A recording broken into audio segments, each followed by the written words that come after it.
தலைகளை தாழ்த்தி ஆண்டவரை நோக்கி ஜெபம் செய்வோமாக. எங்கள் கண்மலையும் எங்கள் மீட்பருமாகிய கர்த்தாவே, அடியருடைய வாயின் வார்த்தைகளும் இங்கே அமர்ந்திருக்கிற அவருடைய இறுதியின் எண்ணங்களும் ஆண்டவருடைய சமூகத்திலே பிரியமாக இருப்பதாக உடைய வார்த்தையை சத்தியம் சுவாமி. கிறிஸ்து இயேசுவுக்குள் பிரியமானவர்களே,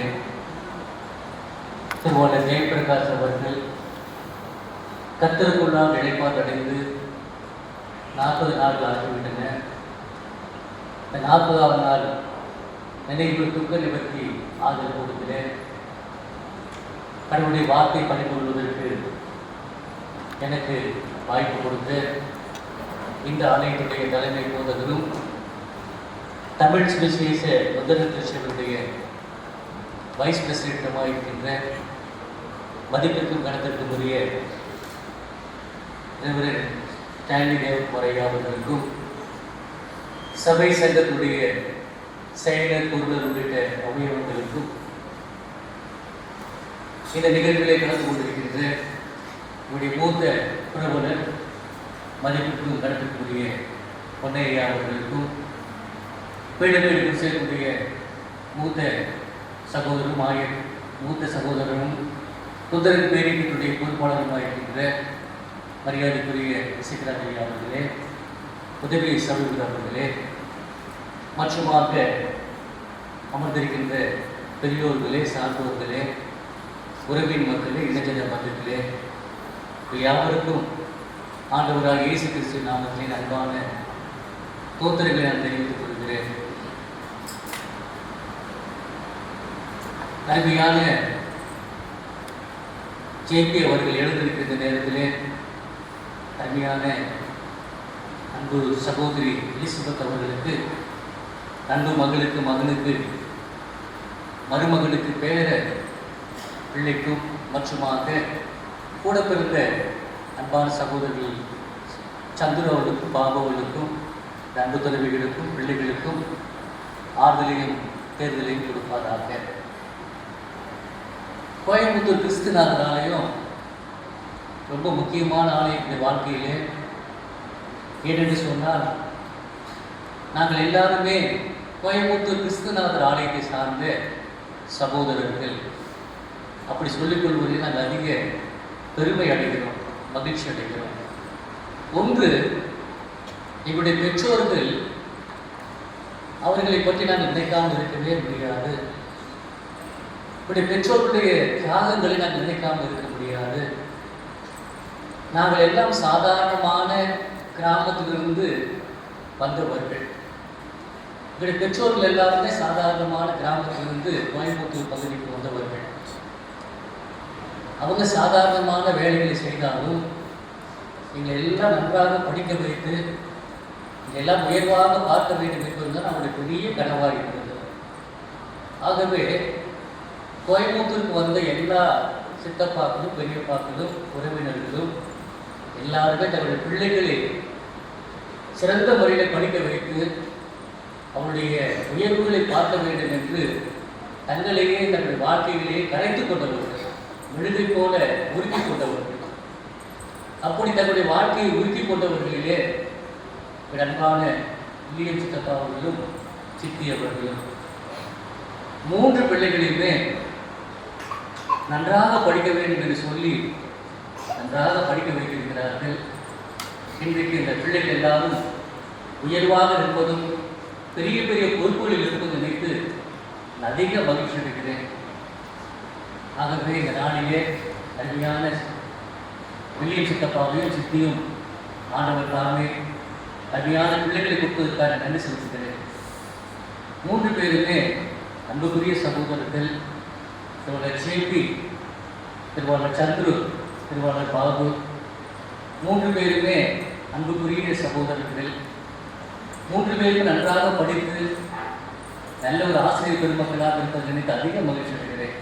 ஒரு ப்ரொஃபஸர், ஒரு ஆசிரியர், ஒரு தலைமை ஆசிரியர், அருமையான சந்துருடைய மனைவி ஒரு வீட்டு தலைமை ஆசிரியை, அருமையான எலிசபெத் ஒரு ஆசிரியை, இப்படி சொல்லி பிள்ளைகள் எல்லாரும் மருமக்கள் எல்லாரும் உயர்வுக்கும் எல்லா நிலைகளிலும் உயர்ந்து இருப்பதற்கும் இந்த பிள்ளைகள் எவ்வளவு சிறப்பாக வளர்த்திருக்கிறார் நினைத்து நான் அதிக பெருமை அடைகிறேன். அந்த அன்பு பெற்றோருக்கு இப்படிப்பட்ட நல்ல பிள்ளைகளை கொடுத்து நினைத்து நான் அதிக மகிழ்ச்சி அடைகிறேன். கடவுள் அந்த அன்பான குடும்பத்திற்கும் அன்பான பிள்ளைகளுக்கும் மருமக்களுக்கும் பேர பிள்ளைகளுக்கும் இன்னும் ஆதரவையும் தேர்தலை கொடுப்பாராக. எலிசபெத்துடைய தகப்பனார் திருமண துரைராஜ் அவர்கள் எனக்கு மாமா முறையாக வேண்டும். என்னுடைய அம்மாவுடைய ஊர், ஆகவே அவர்களும் எனக்கு நெருங்கின உறவினர். ஆகவே இந்த நாளிலே அன்பு சகோதரி எலிசபெத்திற்கும் தன்னுடைய அன்பு கனவு இல்லாத இடத்தை ஆண்டவர் நிரப்பி ஆறுதல் கொடுத்த வேண்டும் என்று சொல்லி நான் கர்த்தருக்குள்ளாக வேண்டிக் கொள்கிறேன். பரிசுத்த ஏசாயா தீர்க்கதரிசன புத்தகத்திலிருந்து சில வசனங்களை வாசித்து சுருக்கமாக நான் தியானிக்க விரும்புகின்றேன். பரிசுத்த ஏசாயா தீர்க்கதரிசன புத்தகம் 35வது அதிகாரத்திலே ஒரு சில வசனங்களை வாசித்து நான் சுருக்கமாய் தியானம் செய்ய விரும்புகிறேன். வனாந்தரமும் வறண்ட நிலமும் மகிழும், கடுவழி கழித்து புஷ்பத்தை போல பூக்கும், அது விருதியாய் செழித்து பூத்து ஆனந்த கழிப்புடன் பாடும். ஏவனோரின் மகிமையும் கரும்பின் அழகும் சாரோன் அழகும் அதற்கு அழிக்கப்படும்.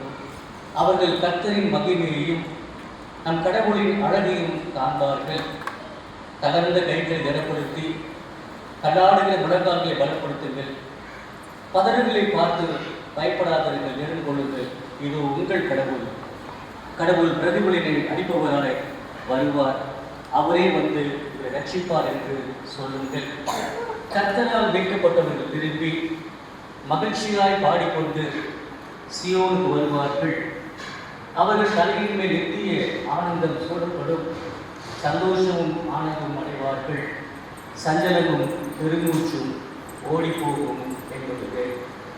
அன்பானவர்களே,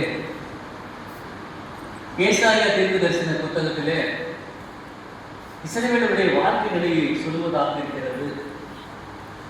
அவர்கள் பாபிலோன் சிறையிருப்பில் இருந்து திரும்பவும் வருவார்கள் என்று சொல்லி ஒரு தூர காட்சியோடு பேசுகிறார்கள்.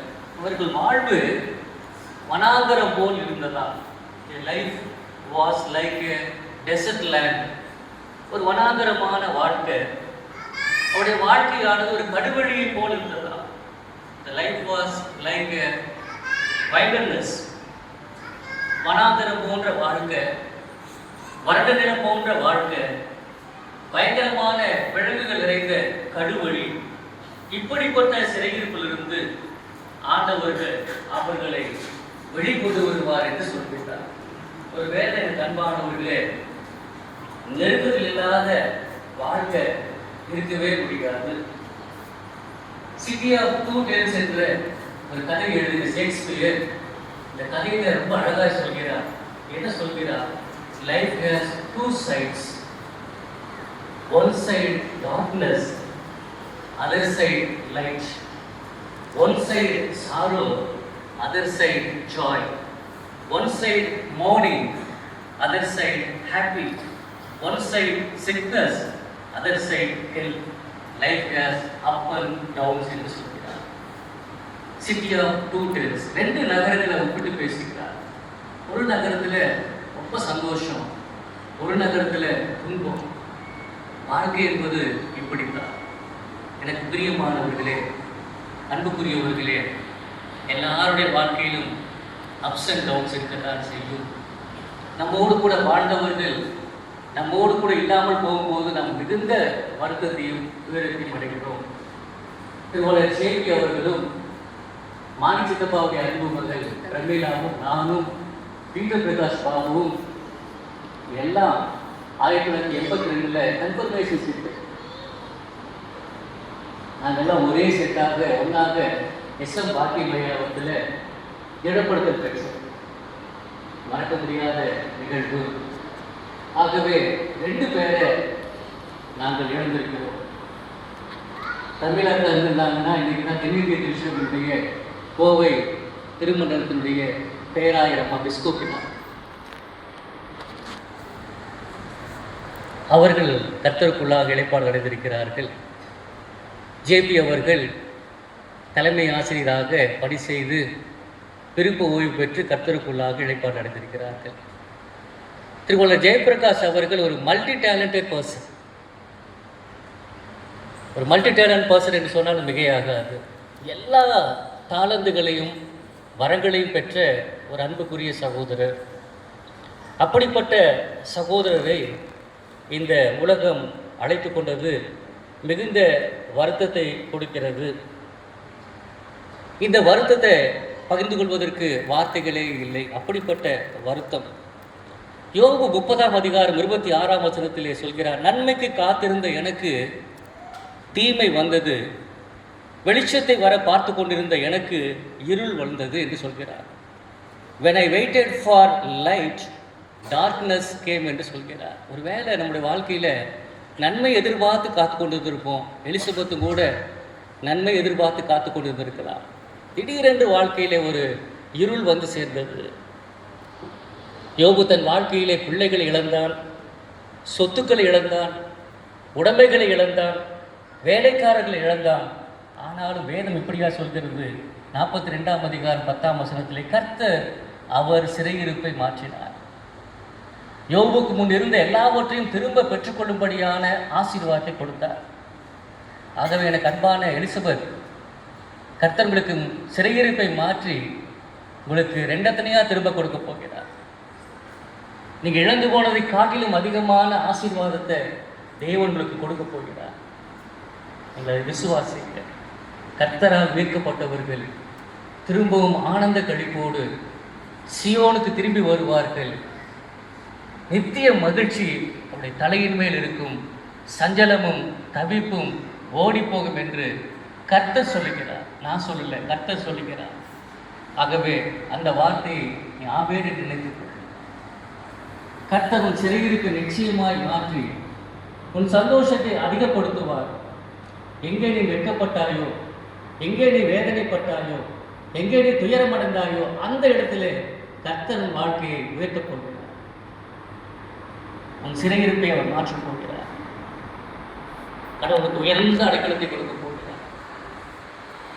ஆசீர்வாதங்களின் தேவன் சகல ஆசீர்வாதங்களின் நேராக அவர் உன்னை நடத்துகிறார். ஆகவே ஆண்டவர் உன்னோடு கூட இருக்கிறார் என்பதை நினைத்துக்கொள். ஒரு தகப்பன் நிலக்கரி சுரங்கத்தில் வேலை செய்து கொண்டிருந்தார். அவரை பார்ப்பதற்காக மகன் ஓடோடி வருகிறார். நிறைய பேர் நிலக்கரி சுரங்கத்திலிருந்து வெளியே வருகிறார்கள். அப்போது அங்கு இருக்கிற சூப்பர்வைசர் கேட்கிறார், எப்படி தகப்பனாரை கண்டுகொள்ளப் போகிறார்? நிலக்கரி சுரங்கத்திலிருந்து வரும்போது எல்லாருடைய முகமும் கருப்பாக இருக்குமே, அடையாளமே தெரியாது, எப்படி நீ தகப்பனை தேடி கண்டுபிடிக்க போகிறார்? ஒரு அவன் அந்த மகன் சொன்னான், நான் கண்டுபிடிக்க வேண்டியதில்லை, என் தகப்பனுக்கு என்னை தெரியும், அவர் ஓடி வந்து என்னை கட்டிக்கொள்வார். எனக்கு பிரியமானவர்களே, கர்த்தர் உன்னோடு கூட இருக்கிறார். அவர் உன்னை விட்டு விலகுவதும் இல்லை, உன்னை கைவிடுவதும் இல்லை. உன் சிறையிருப்பை நிச்சயமாய் மாற்றுவார். உன் துன்ப நாட்கள் முடிந்து போயிற்று. கர்த்தருக்கு நித்திய வெளிச்சமாக இருந்து உன்னை அவர் ஆசீர்வதிப்பதற்காகவே வந்திருக்கிறார். ஆகவே ஒன்றுக்கும் கவலைப்படாமல் இருங்கள். வேதம் சொல்கிறது, என் நாமத்திற்கு பயந்திருக்கிற உங்கள் மேல் நீதியின் சூரியன் உதிப்பார், அவர் செட்டின நிழலிலே உங்களுக்கு ஔஷதம் இருக்குமா. அப்படிப்பட்ட நிழலுக்குள்ளாக நீங்கள் தஞ்சமடையுங்கள். அவருடைய செட்டைக்குள்ளாக நீங்கள் உங்களை காத்துக் கொள்ளுங்கள். அவருக்குள்ளாக இன்னும் விசுவாசத்திலே பலப்படுங்கள், வேரூன்றிக் கொள்ளுங்கள். கர்த்தர்களை நிச்சயமாக உயர்த்துவார், ஆறுதல் படுத்துவார்.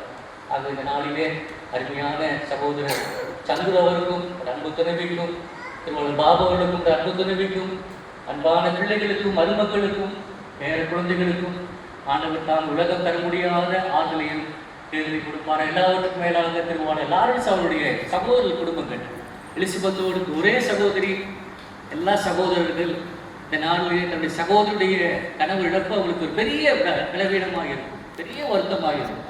ஆக இந்த நாளில் அவர்களுக்கும் ஆண்டவர் ஒரு தெய்வீக ஆறுதலை கொடுப்பாராக. கர்த்தர் தான் இந்த நாளிலே இந்த வார்த்தைகளாலே நிறைவாய் ஆறுதல் படுத்தி காத்துக்கொள்வாராக. ஜெபம் செய்வோம். எல்லாரும் சேர்ந்து பாடும். ஒரு தாய்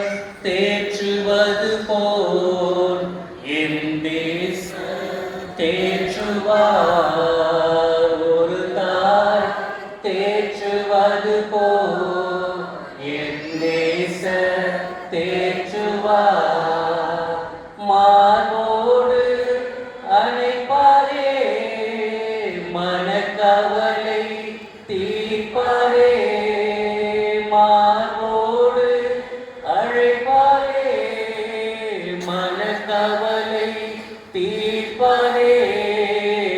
ஒரு தாய் தேற்றுவது போல் என் நேசர் தேற்றுவார், ஒரு தாய் தேற்றுவது போல் என் நேசர் தேற்றுவார்.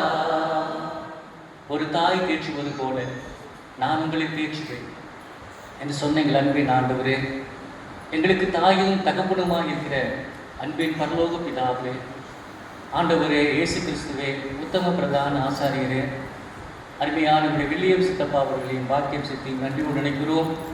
தங்கள் அன்பு பிள்ளைகளை நல்ல முறையில் வளர்த்தெடுத்து நல்ல ஆண்டவரே படிப்பை கொடுத்து நல்ல திருமண வாழ்க்கையும் செய்து கொடுத்து தங்களை கரைத்து கொண்டு தியாக மனப்பான்மையை நாங்கள் துதிக்கிறோம், ஸ்தோத்திரிக்கிறோம். அவருடைய மூத்த மகன் திரு லட்சுமி அவர்களுக்காக ஜெபிக்கிறோம். அப்பா ஆண்டவரை நல்ல டீச்சர் ட்ரைனிங் முடித்து தமிழ் சுவிசேஷ உதவி திருச்சபையிலே பள்ளிக்கூடங்களிலே ஆசிரியராக பணியாற்றி இறுதியாக தலைமை ஆசிரியராக பொறுப்படுத்து விருப்ப ஓய்வு பெறும் வரைக்கும் ஆண்டவர் அவரோடு இருந்து அவர் செய்த நல்ல ஊழியர்களுக்காக ஸ்தோத்திரிக்கிறோம். அவருடைய மல்டி டேலண்டடுக்காக நாங்கள் நன்றி செலுத்துகிறோம். அவர் விட்டு சென்ற அன்பு துணைவியார் திருமதி எலிசபெத் அவர்களுக்காக, அன்பான மகனுக்காக மருமகளுக்காக நாங்கள் ஜெபிக்கிறோம். அப்பா மகனுக்காக ஜெபிக்கிறோம். கூட பிறந்த அருமையான சகோதரி சந்துரு அவர்களுக்காக, பாபுக்காக, பிள்ளைகளுக்காக, மருமக்களுக்காக ஜெபிக்கிறோம். அப்போ எல்லாரும் ஆண்டவர் ஆறுதல் படுத்துகிறாங்க. உலகம் தர முடியாத ஆறுதலையும் சமாதானம் ஏற்படுத்துகிறாங்க. அப்பா எல்லா துதியும் கனமும் உமக்கு செலுத்துகிறோம்.